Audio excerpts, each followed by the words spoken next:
posé un nouveau petit panier à Gaspard. Donc, je l'avais mis d'ailleurs sur Instagram. Si tu me suis sur Instagram, tu as dû voir la photo.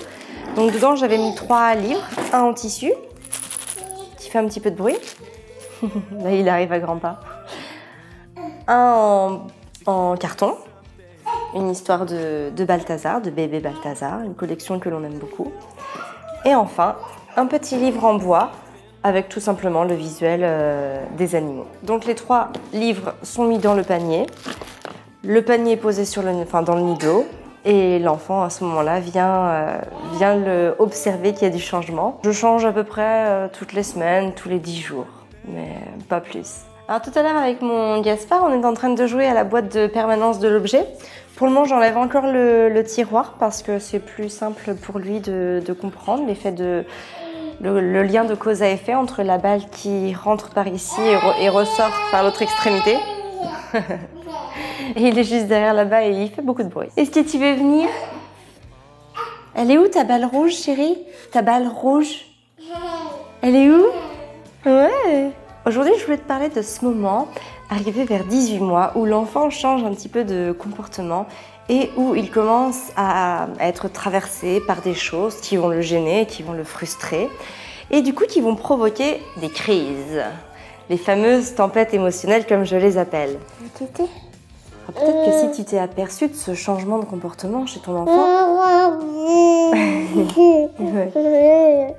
Tu te retrouves un peu déstabilisé, un peu désorienté parce que tu n'avais pas encore eu l'habitude de ça, jusqu'à présent tout se passait bien et puis tout d'un coup les repères se perdent et de nouvelles habitudes doivent être prises pour justement surmonter chaque crise et pour trouver des solutions adéquates pour répondre exactement à leurs besoins. Et parfois c'est pas facile parce qu'on est épuisé, parce qu'on ne sait plus comment faire, parce que ce que l'on a déjà essayé ne marche plus, ce qui marchait avant ne marche plus à présent.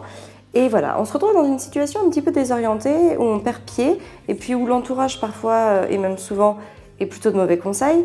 Donc on se retrouve un peu isolé dans une situation où on n'arrive plus à gérer par soi-même. Souvent dans ces moments-là, on doute, et lorsque le doute est trop fort, on perd confiance en soi. En fait, ce qui se passe, c'est qu'on ne comprend pas pourquoi à un certain moment, l'enfant va justement changer de comportement et donc va agir différemment. Et nous, en tant que parents, eh bien, on n'a pas l'information nécessaire pour répondre exactement aux besoins de son enfant. Tiens.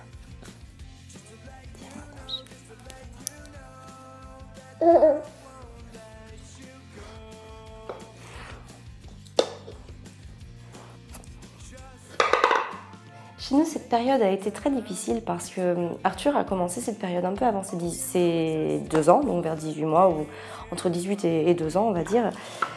Et puis, il faut savoir qu'on est toujours à la maison avec lui. Et comme je suis sa figure d'attachement, il faut savoir aussi que l'enfant se laisse aller beaucoup plus facilement avec sa figure d'attachement. C'est-à-dire qu'il va être d'autant plus enclin à se laisser partir en crise parce qu'il se sentira en sécurité affective. Et quand l'enfant est sécurisé, eh bien, il lâche ses émotions. Et à partir du moment où il les lâche, comme il ne sait pas les gérer, ça peut partir en crise à tout moment. Donc c'est vrai que par rapport à ça, on a subi beaucoup de crises puisque voilà, Arthur est toujours avec nous. Et puis aussi l'éducation qu'on lui donne, l'accompagnement que l'on fait avec lui, eh bien, est une façon de le rendre libre dans la vie. Et par rapport à ça, eh bien, on ne lui apprend absolument pas l'obéissance ou la coopération. Il veut jouer. Oui. Mais oui. Mon chéri, je te repose. Tiens.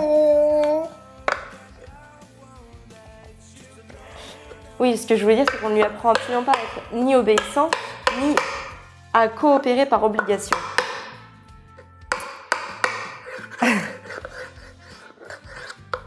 On part sur la volonté de l'enfant à vouloir faire les choses. Et quand on procède à un tel accompagnement, eh bien, on rencontre des obstacles, on rencontre des résistances de la part de l'enfant, parce qu'évidemment, un enfant qui n'a pas envie de faire quelque chose, bah, il ne le fait pas.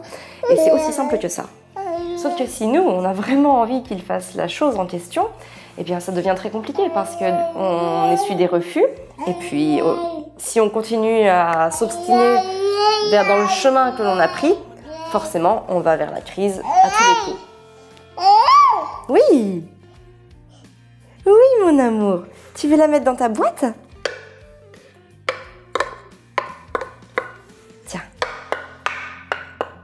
Une astuce qui marche très très bien chez nous et que l'on utilise en cas de crise, c'est la connexion avec son enfant.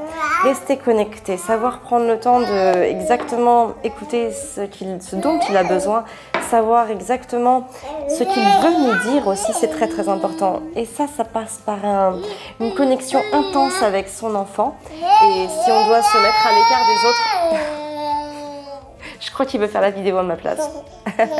Ouais. Et ça nous arrive très souvent avec Arthur quand on est quelque part et que les émotions sont trop fortes à gérer pour lui. Eh bien, on s'isole. On s'isole et on se reconnecte avec lui afin que la connexion se fasse bien. En fait, je ne sais pas comment l'exprimer davantage là de cette manière-là. Surtout que j'ai mon petit loulou qui crie dans le micro, qui me crie dans les oreilles. Ça va être inaudible à mon avis. Bon, je m'arrête là parce que j'ai un petit loulou qui veut jouer. Et là, je crois que j'y arriverai pas à finir autrement. Donc sur ce, je te souhaite une très belle journée. Prends soin de toi et de tes enfants. Nous, on va jouer à la permanence de l'objet avec la balle rouge. Ouais. Ouais.